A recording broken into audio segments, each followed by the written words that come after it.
Okay, welcome back, ladies and gentlemen. This is episode 79 of Blown Speakers. I'm Dave Hoenigman coming in from Yokohama, Japan, and joining us again is Ed Chan coming in from Central Tokyo. Good morning, Ed. Good morning. Yeah. Sorry. Yeah.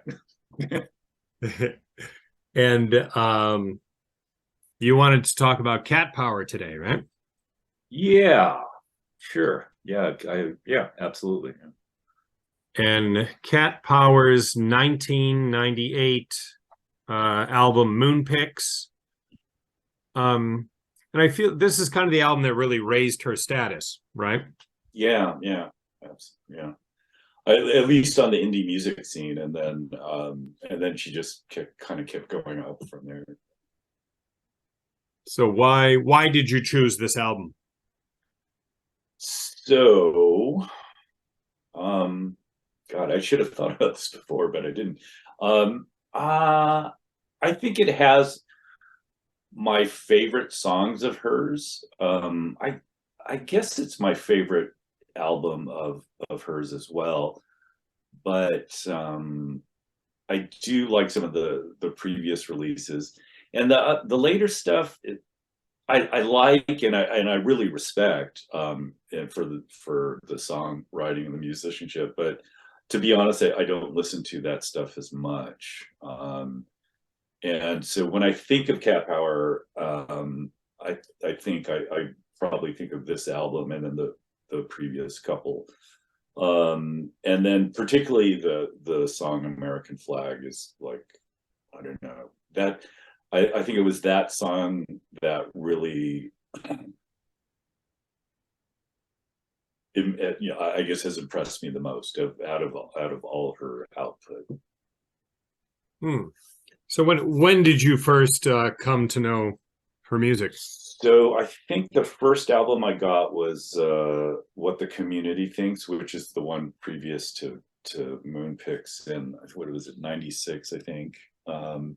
And then I went back and got her earlier stuff. And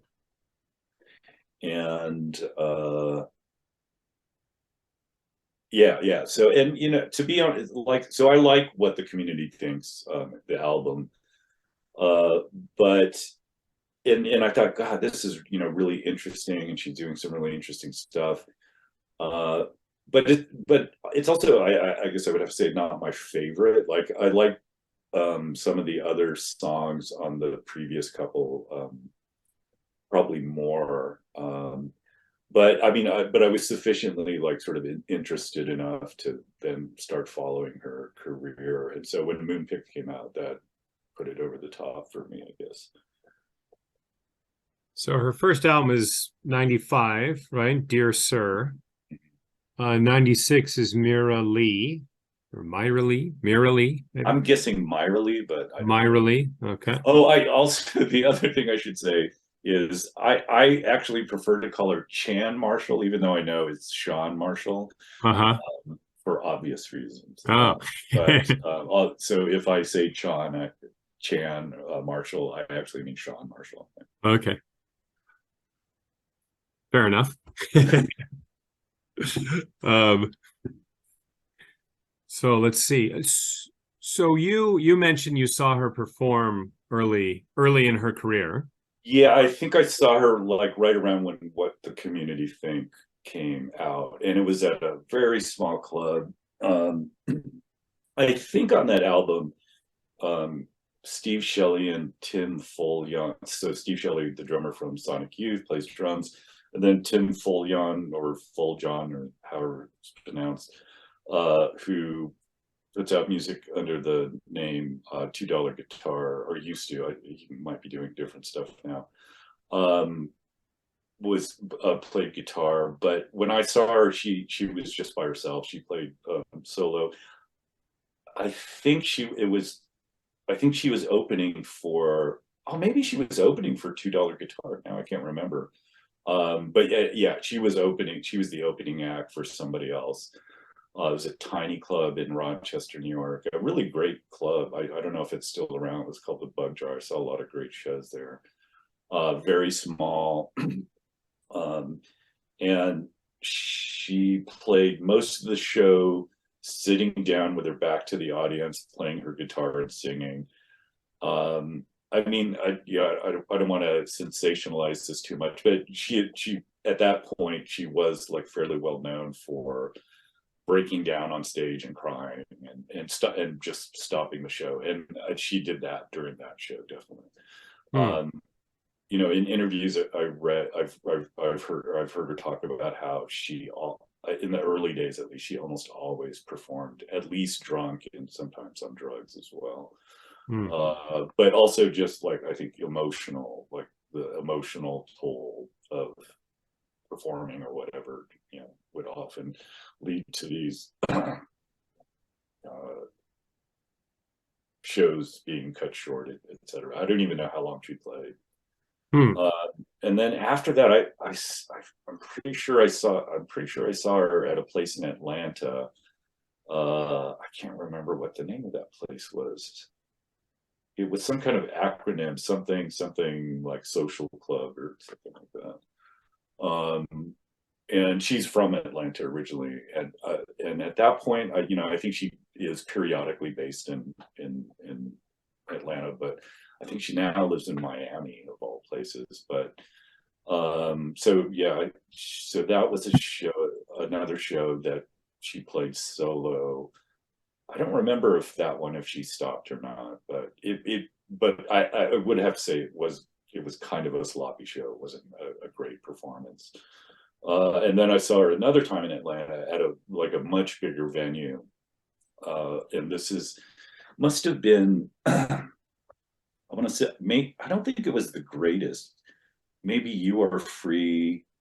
Maybe it was around the time You Are Free. Anyways, whenever she had started performing with the big ensemble with like famous session musicians from Memphis and other places. And she was very much on at that point, and you know, she was a real performer too. It was a very big, huge like difference between her early shows and that like kind of later show where she was like really, you know, almost hamming it up for the audience kind of thing.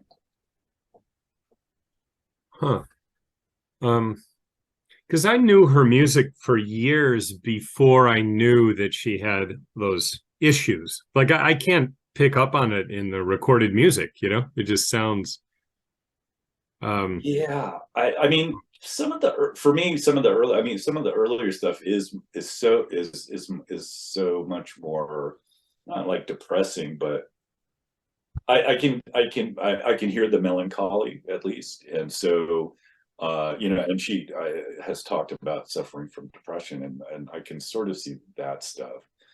But yeah, I mean, especially in the later albums, yeah, I think you're right. I mean, you wouldn't know that. I think just from listening to the music. Well, shall we listen to a bit of American Flag just to Sure. set the tone? Okay, so we're going to listen to track 1, American Flag.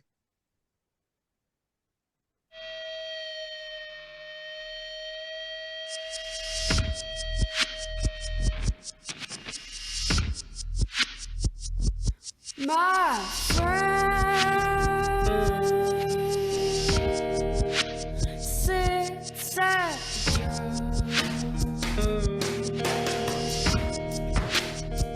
his magic hand feel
be less difficult.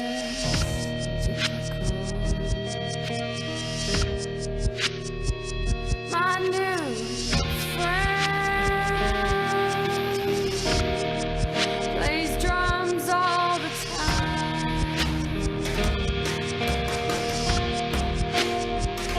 Her magic heart feels everything.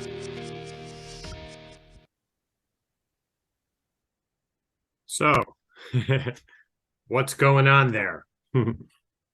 Well, you could talk about what you found about the sample there that I didn't realize. I hadn't known that there was a sample there.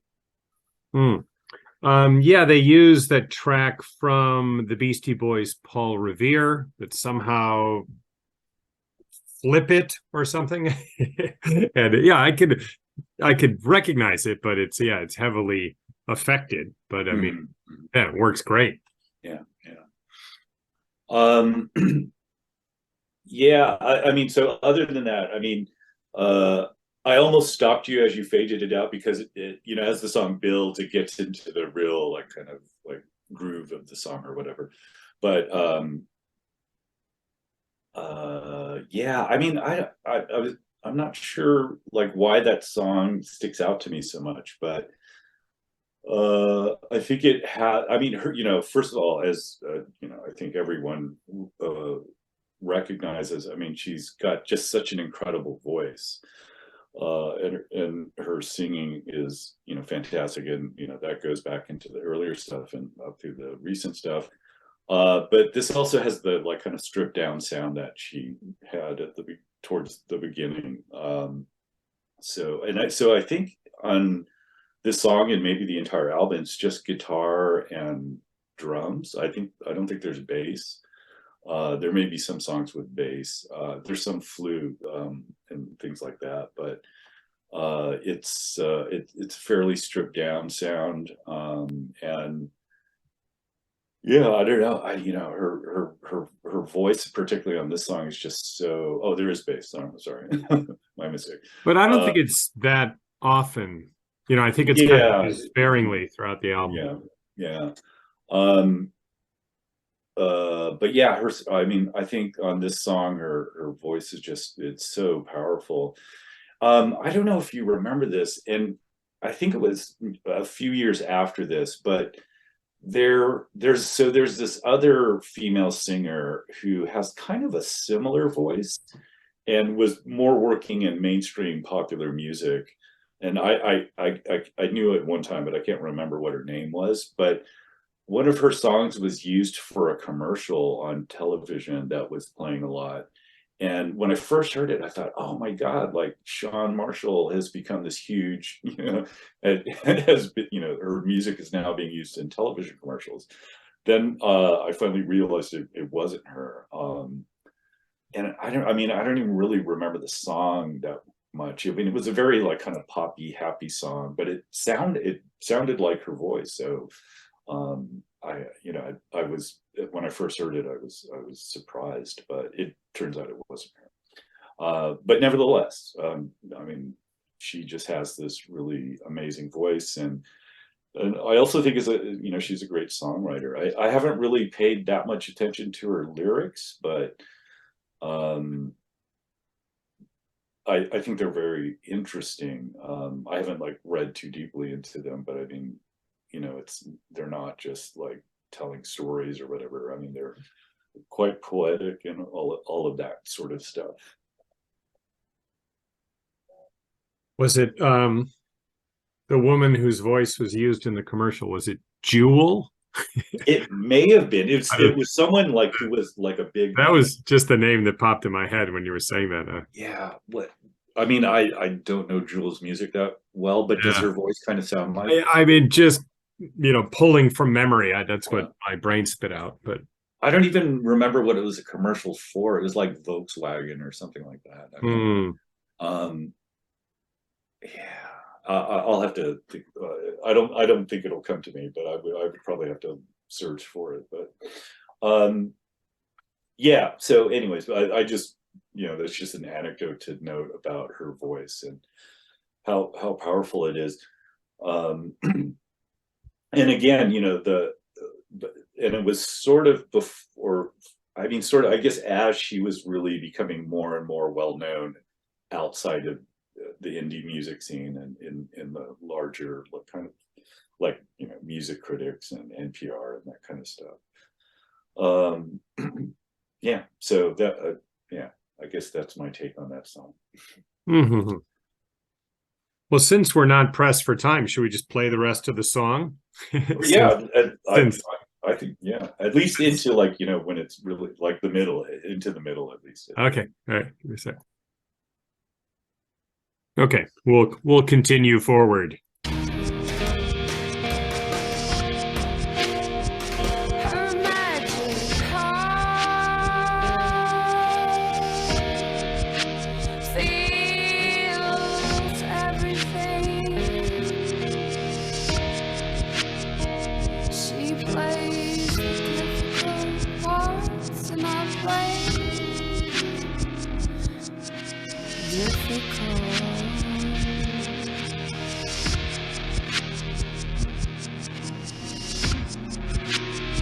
She goes shoot, shoot, back down, shoot, back down, shoot, back down, back down.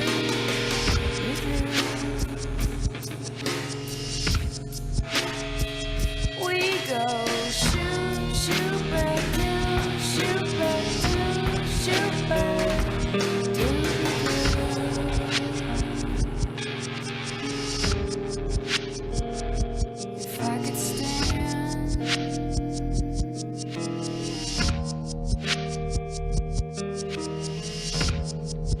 to be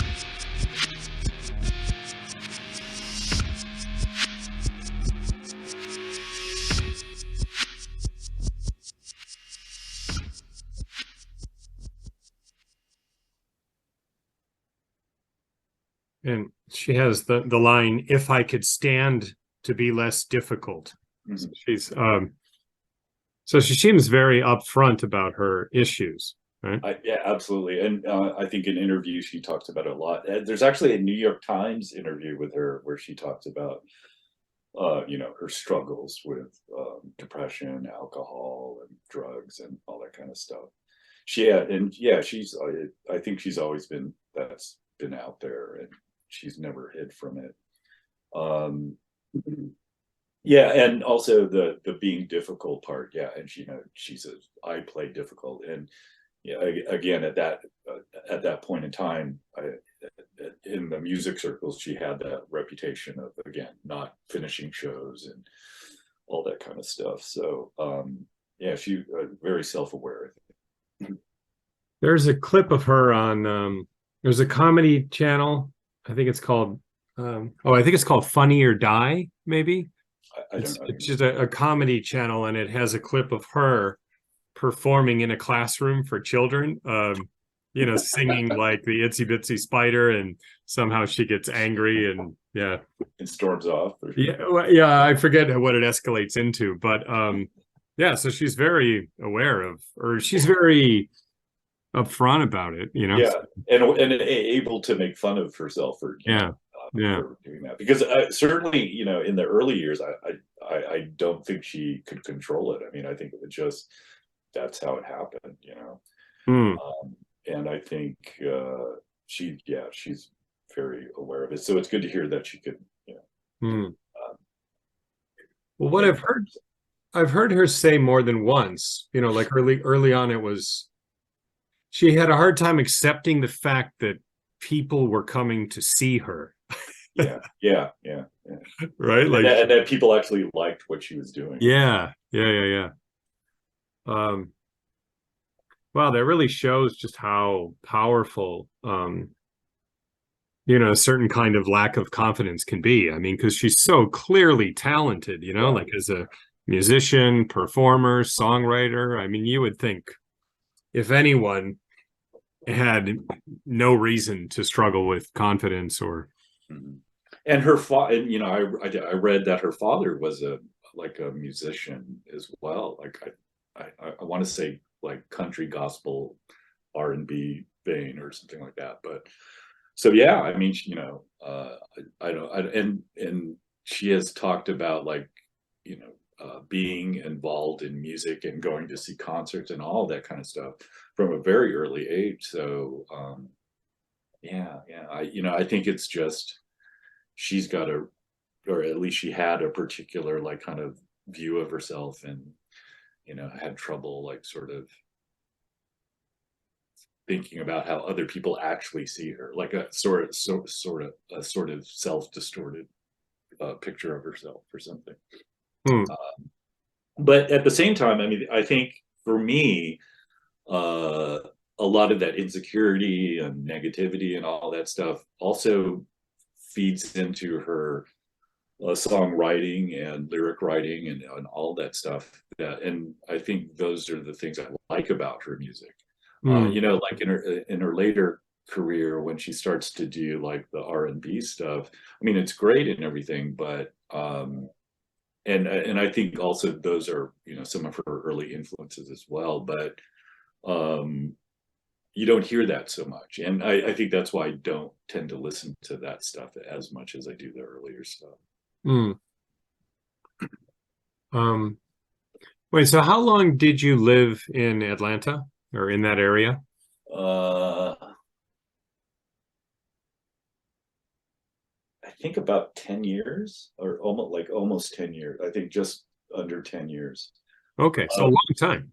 yeah, it was a long time. So it was about 2003 to, oh, I'm sorry, it was 8 years. So 2003 to 2011. And I don't think she lived in Atlanta at that point, but she, would come play there every once in a while. Um, and during that period is when she really like kind of became like very, very well. I was very big, but this is on a relative scale, of course. Hmm. Uh, yeah, but I mean, her career really took off, and I think she really, professionalized or whatever, and became more serious about performing and all that kind of stuff. So, do you see the fact that she's from the South? Do you think that's very central to what she does? I think so. I know I think she talks about it a lot, and I think she talks about her identity as being a Southerner and like kind of being from that like kind of community, and not just from the South, but also like I think from a working class background, and so a particular strata of the South. And Atlanta is a big city, and nowadays it's you might as well be in Southern California. It's mostly people who have moved to Atlanta from all over the country, including California.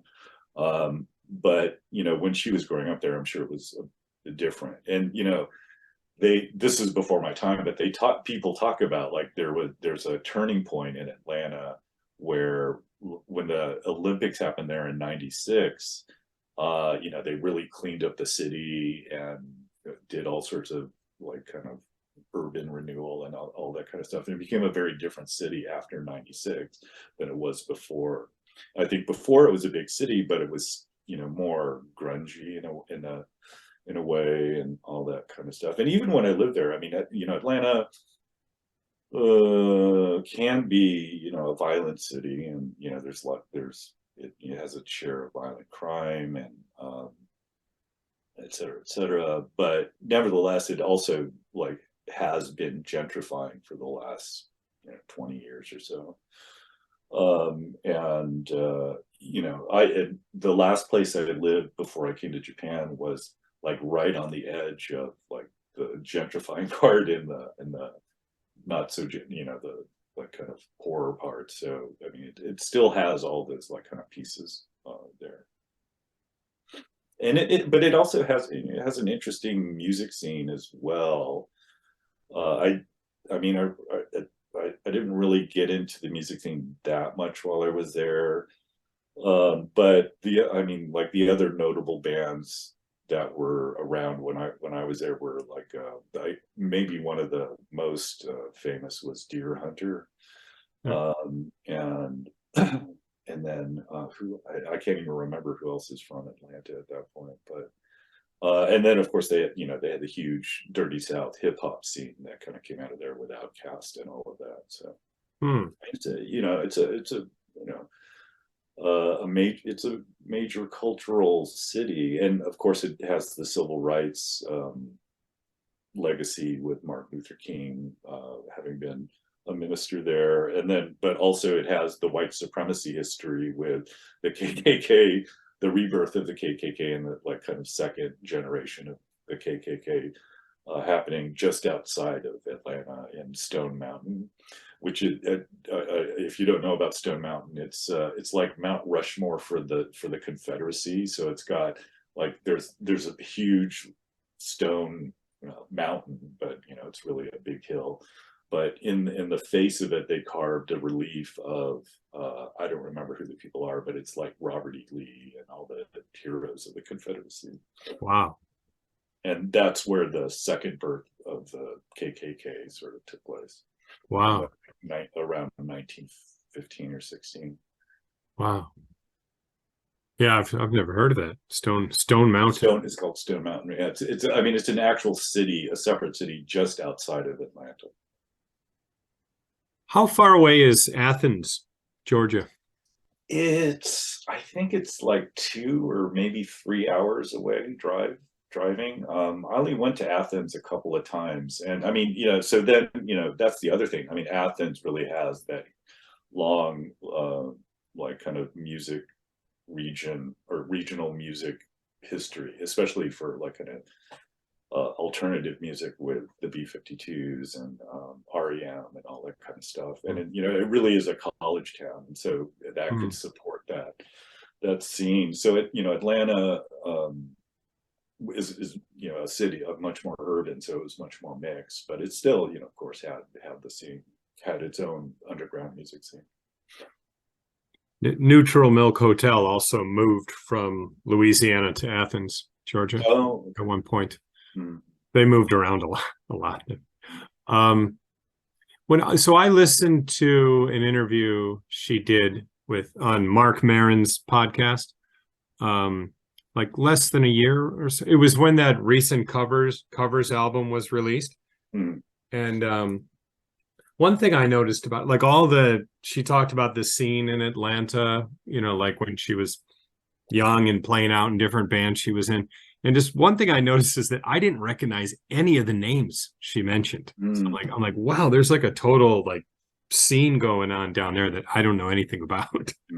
Well, I mean, it may have stayed regional and never really broke out nationwide like Seattle and Olympia, Boston and other places. Yeah, so because I can't even. I'd have to think about it a lot more to like who are the other big bands to come out of Atlanta. I mean, in the alternative indie rock scene, at least. Yeah, when I left, I mean, Deer Hunter really had taken off. So, but yeah, no, there are others that I'm embarrassed that I can't remember. One note, something I wanted to mention about Tim Follion, who played with her earlier. So I don't know if you ever watched the show that Orange is the New Black. I never have. I mean, I know it's a big show, but I've never watched it. Yeah, it's so it was really funny because I was watching that show. I think it's a great show, but I was watching it, and one of the characters, I guess he's like the warden of the prison, plays in this like bar band after work. And so they show some scenes of him playing with this bar band. I'm sorry. And I'm trying to remember the name of the band. I think I want to say it's Side Boob, but I could be wrong. It's something like crazy like that. Anyways, but the guy, one of the guys in the band is Tim Follion from $2 Guitar, and And when I saw him, I was like, God, he looks really familiar. And yeah, it turns out it was him. So he plays on this like hit TV show. Huh.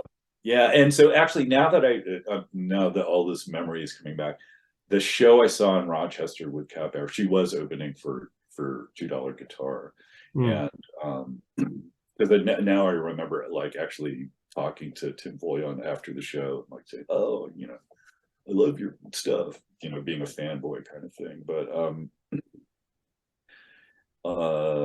which now makes me like doubly sad and mad that when she performed, she didn't play with Tim Follon and Steve Shelley. I mean, I'm sure Steve Shelley was off touring Europe with Sonic Youth or something like that. But yeah. Anyways, Hmm. So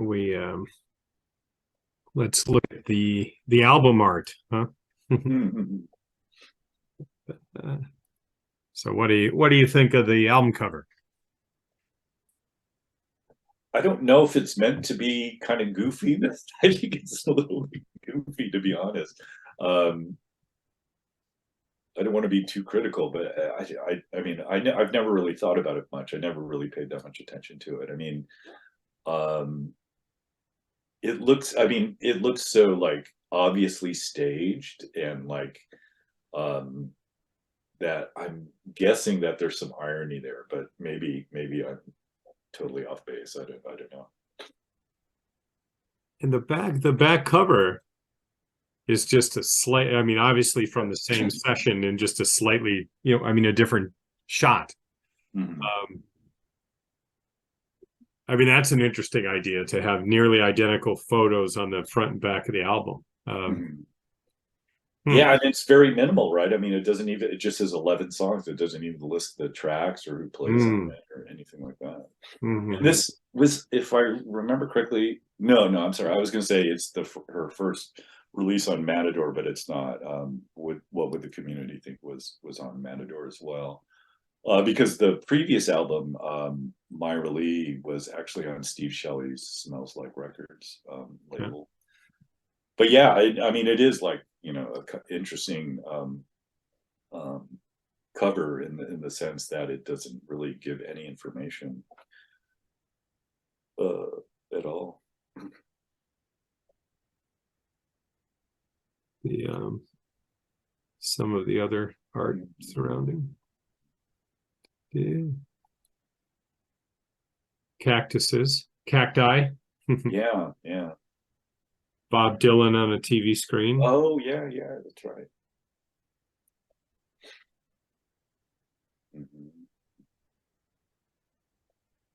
So this would be African American Confederate soldiers, right? I think those look like Union uniforms to me. So Okay.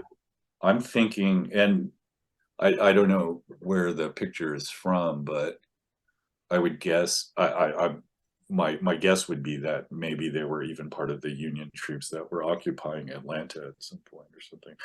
But yeah, I'm pretty sure that they're wearing Union uniforms. Okay. So she's tapping into some of the history down there, at least. And I found a couple pictures of her from about that time, right? What is it? Oh, Silver Jews. Yeah, she's holding a Silver Jews album, which came out one month, I think less than a month after Moonpix came out. So, and she was born in 72, so she's 25, 26 at this time.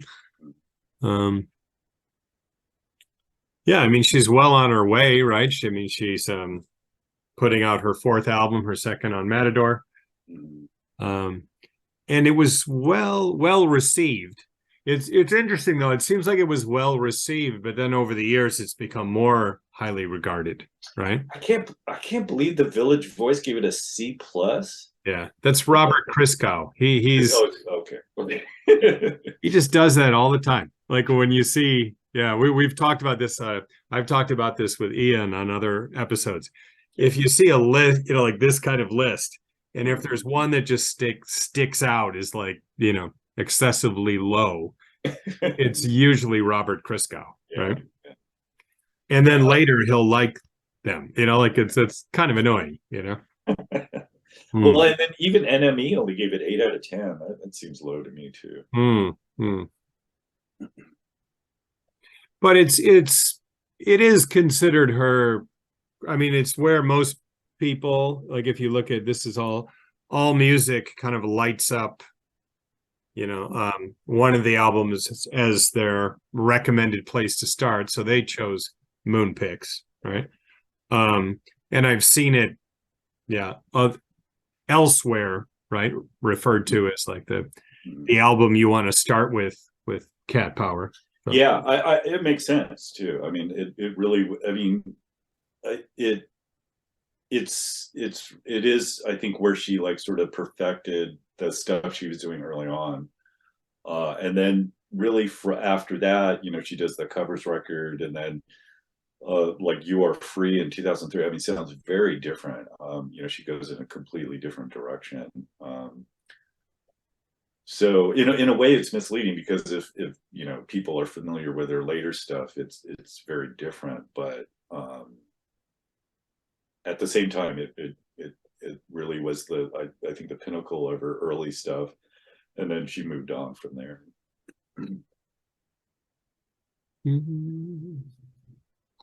Well, this is the track listing, right? So we start off with American Flag. What do you think are some other tracks of note?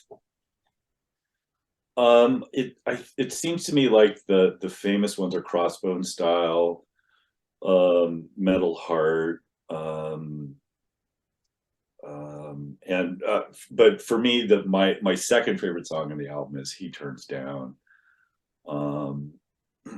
Moonshiner is interesting too. I think, I don't know if it's on every release, but like she's often had like, I guess it would be covers of either traditional songs or like old country Hank Williams songs or R&B songs. And then, she's done 3 actual albums full of covers. So, she's always kind of done that. And so Moonshiner is interesting because it's such a sad, like old, like the older, like American folk ballads and country ballads. I mean, they're all like they're all kind of sad about this poor, pitiful life, and Moonshiner's like that. So she just does a version of that. And obviously that song is about drinking, right? If I mean, I think it's actually about like the guy was a moonshiner, so he made his own alcohol during the Prohibition, and then and also it talks about being addicted to alcohol, basically. If drinking doesn't kill me, I think. Yeah, right. So it's kind of interesting, I guess, self-awareness to choose that song. I mean, I think commenting on her struggles at this time. Do you think? Sure. Yeah. It's like she was trying to work her way through it, like through art, I guess. Shall we listen to a bit of track 2, He Turns Down? Sure. Absolutely. Okay, now we're gonna listen to a bit of track 2, right? He Turns Down.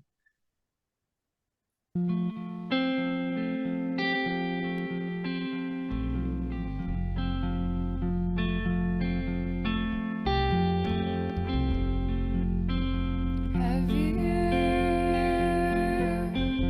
ever seen the face? You know the one I'm talking about.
Hmm. Yeah. So what? Yeah, so again, it's that very stripped down, like minimal stuff, similar to like her earlier stuff. And yeah, I don't know. I mean, I guess I just think it's a beautiful song, and also, I mean, I think it also just has so much like emotional depth. I think her voice, her singing voice, always kind of has that, but it really comes through here. And oftentimes, her guitar playing is very minimal like that, just like kind of a very simple, like kind of riff. And I don't know if she's playing or if Mick Turner's playing. Um, but yeah, that's the kind of thing she would perform by herself, like in her early days when she was just playing in clubs. Um, yeah, and Mick, I mean, this is a little off topic, but so Mick Turner is interesting too, because I have to admit that like I tried listening to some of the Dirty Three stuff, and I definitely think it's interesting. But I never really got into it like kind of deeply. But there is at least one Mick Turner solo album that I really like called Moth, where it's just him playing guitar, and it's kind of similar to that kind of stuff in a way as well. It's interesting that she went all the way to Australia to record this. Or, I mean, yeah. So there's a backstory where and this is I've seen it in a few different places. Her talking about it. She had some kind of horrible nightmare, and she was dating Bill Callahan, right? Smog. Oh, right. At the time, and then he was off tour. They lived together in, I want to say, South Carolina. He was off on tour or something, so she was in the house by herself.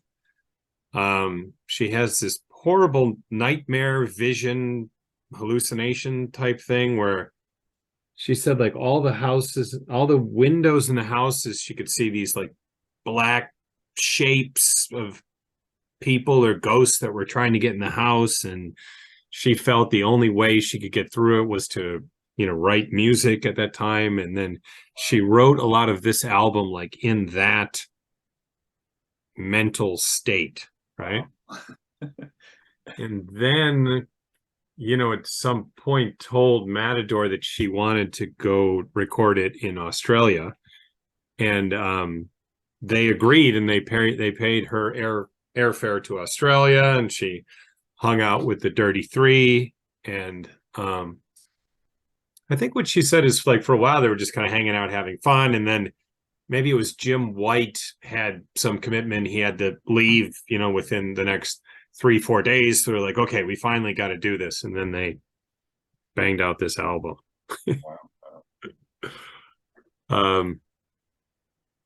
So yeah, I guess there's a certain mystique about this album that's connected to that story. I mean, she's talked about it in a couple interviews. So whatever she went through and whatever you believe, it seems like it was a very intense experience for her, right? Yeah, no, I hadn't heard that story before, so yeah, it's interesting.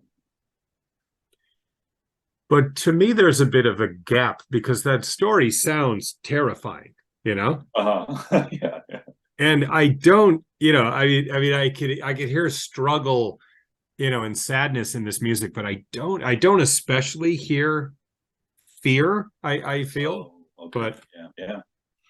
I don't know. Do you do you feel fear in this album? Or I don't. Yeah, I don't. But I mean, maybe she, in order to avoid the fear or run away from the fear, she was just, doing the songwriting, and this other stuff kind of came out. So maybe it was like just a distraction or something from like being terrified, I guess. But yeah, no, you're right. I don't hear fear or terror in this album. a Crossbone Style she was I think backpacking or traveling through I forget what she said she was, but she talked to some homeless children, right? And that was the Crossbone style. What is it, like something about like the things you've seen? Okay, seen the unbelievable thing. Like I guess these children were telling her about these horrible experiences they had where their parents were killed and the kids were like that has a really dark backstory too. Huh. Wow. Yeah. So, So yeah, maybe there's some of the the terror there. yeah.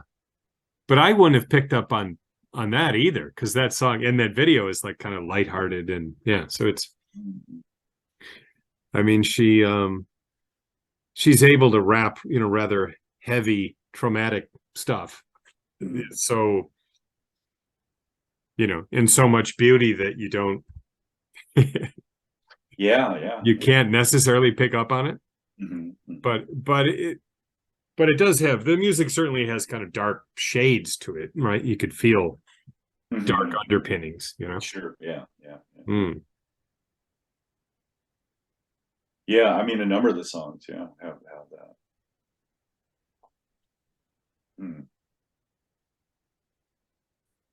Okay, so this is what I was talking about.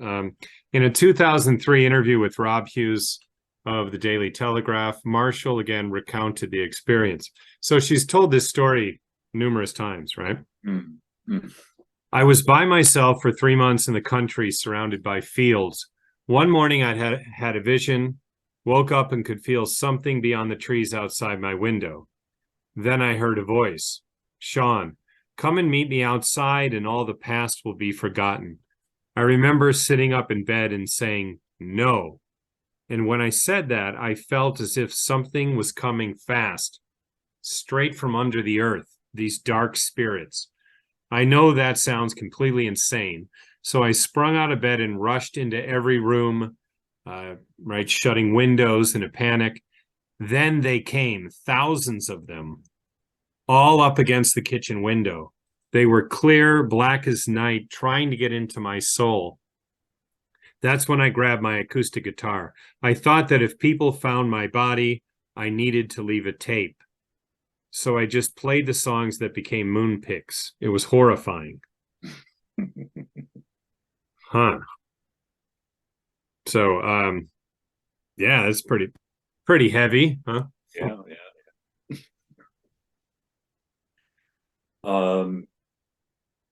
Yeah, I mean, she's just, I don't know a lot about her, and I haven't really seen that many interviews, but she just seems like a really interesting, like, person, but also like kind of a character as well.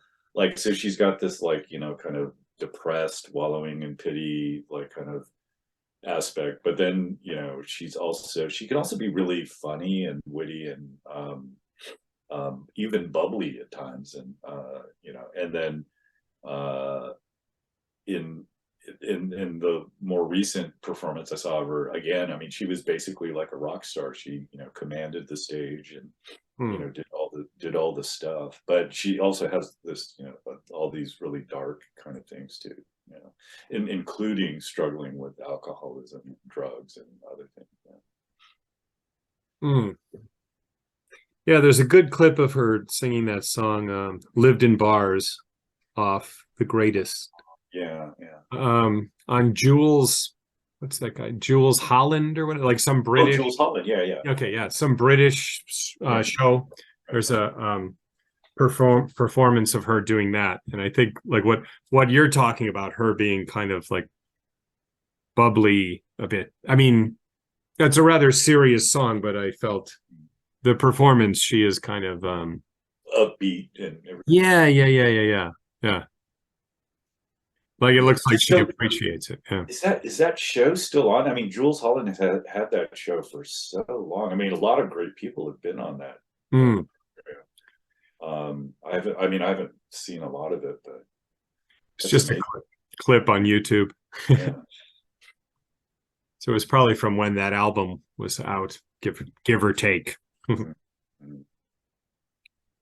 Okay. Yeah, I wanted to play a bit of Colors and the Kids. That's my favorite song off this album. her the piano song. Mhm. Just a moment. All right.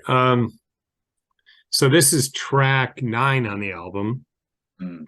Colors and the Kids, and now Shawn Marshall's at the piano. Yeah, I think this is a great example of her songwriting chops, I would say. It's a very wordy song. Mhm. And yeah, I just think it's very beautiful. And I wanted to start it in the middle because there's a line I wanted to comment on.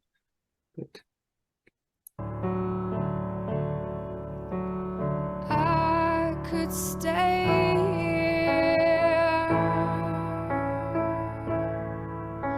become someone different.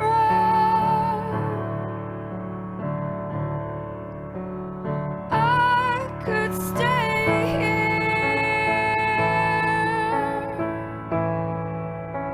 become someone better.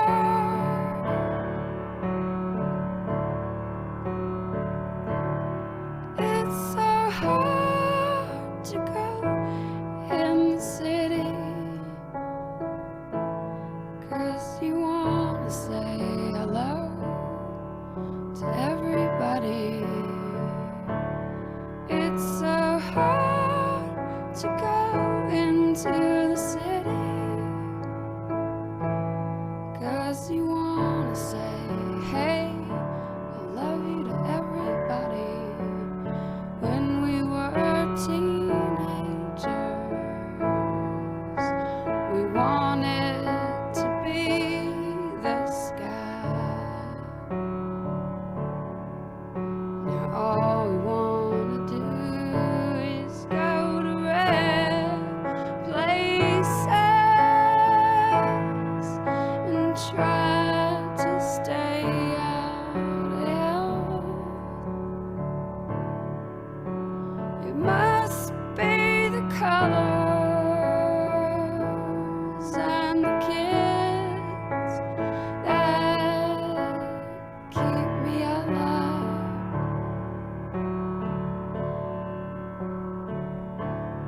'Cause the music is boring me to death.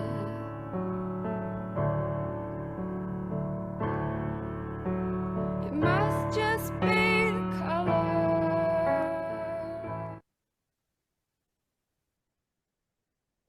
Yeah, and the song's an amazing showcase for her voice, I think, too. Mhm. But the line in there that she says, when we were teenagers, we wanted to be the sky, right? So just when I was looking for images of her from, about this time on Getty Images, this popped up, right? We wanted to be the sky, right? And it's let's see, in London, art installation, we wanted to be the sky. Tim Etchell's installation, we wanted to be the sky, translating well into the urban environment. We wanted takes a phrase from Cat Power's song Colors and the Kids on the album Moonpix as the basis for a 15-meter long, 1 meter tall 3D sign made from stainless steel and programmable LEDs. So, yeah, I think it's an interesting way to to present a line from a song. Right? Yeah. It's amazing. Yeah, I wasn't expecting to find that, Yeah. but I'm happy to see that because I always felt that line kind of resonated with me Mhm. for some reason. Excuse me. Yeah, it's a great line. Yeah. I think it's just something baked into being a teenager, like just that this constant feeling that you want to get somewhere or achieve something, but you have no idea how to do it, right? So it's nice. showcase of that, I would say. Mhm. Mm.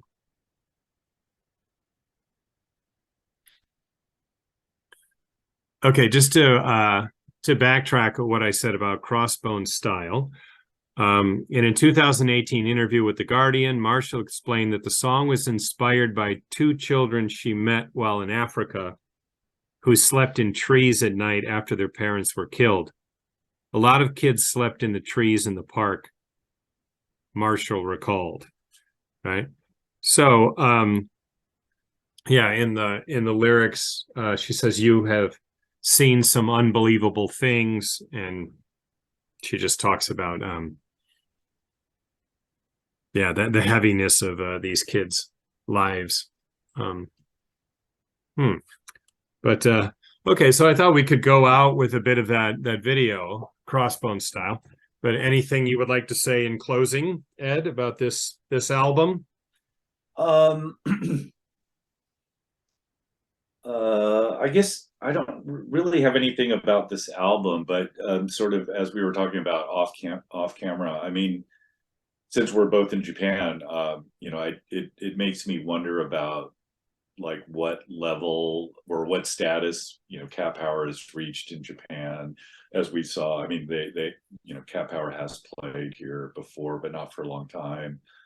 And what the like kind of appeal of her might be, like especially these days to especially younger listeners, and I'm not sure what that is.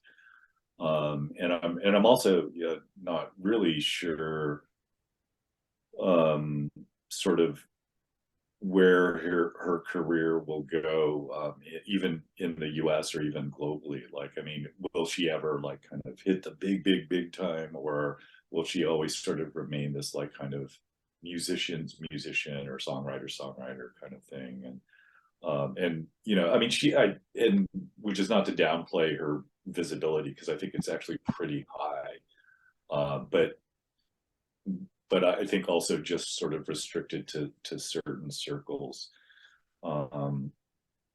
So yeah, but yeah, I mean, I don't know. I mean, I'm sure she'll come play in Japan again, but I don't, and I'm sure there's a following for Cat Power here in Japan. But it may be like kind of older generation like us rather than a younger generation. So it'll be interesting to see like sort of how it develops. Yeah, I would go definitely, especially since I've never seen her. I mean, and I'm sure if she did play these days, it would be at a relatively big place. I mean, I can imagine that her earlier shows here were probably at smaller places, or like medium-sized places at the most, but I can see it being at a bigger venue. Yeah. Okay, well, all right. All right, well, Ed, thanks for joining us again. Thanks for having me. And viewers, thanks for joining us again. And we're going to go out with Crossbone Style, the official video, and we'll see you next time.